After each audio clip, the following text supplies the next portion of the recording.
Welcome to the Antilles Trading Company Pirate Museum Artifact Discovery. Where will our journey carry us next, amid over 400 museum artifacts? This week, come along as we talk about Queen Victoria and the end of the Pirate Age. When Victoria ascended the British throne in 1837, the Age of Empire had replaced the Age of Pirates.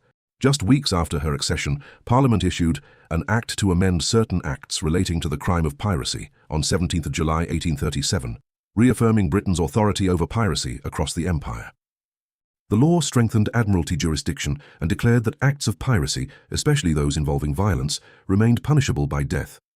Copies were distributed to naval commanders and colonial governors, underscoring Britain's determination to enforce maritime law across its global trade routes. Piracy had largely faded from the Caribbean by this time, but it had not disappeared entirely. Chinese pirate fleets still operated in the South China Sea, remnants of the Barbary corsairs lingered in the Mediterranean, and small raiding bands occasionally troubled waters around Cuba and the Gulf of Mexico. The portrait beside this document was painted from life in 1852 by Alexander Melville, one of the artists granted royal sittings during Victoria's reign. A Victorian portrait painter active in the mid-19th century, Melville specialized in likenesses of prominent religious and public figures and exhibited works in London during the period. Artists permitted to paint the Queen from life formed a small and trusted circle responsible for shaping the monarch's public image across the empire.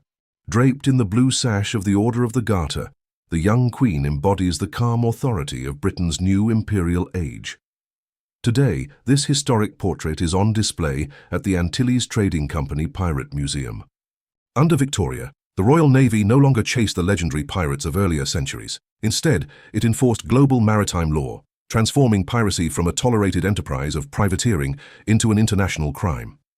In this sense, Melville's regal likeness represents the closing chapter of the world once ruled by pirates, an empire now governed not by letters of marque, but by law, commerce, and naval power. Visitors can view this portrait today as part of the museum's collection, exploring the final era of piracy and the rise of modern maritime law.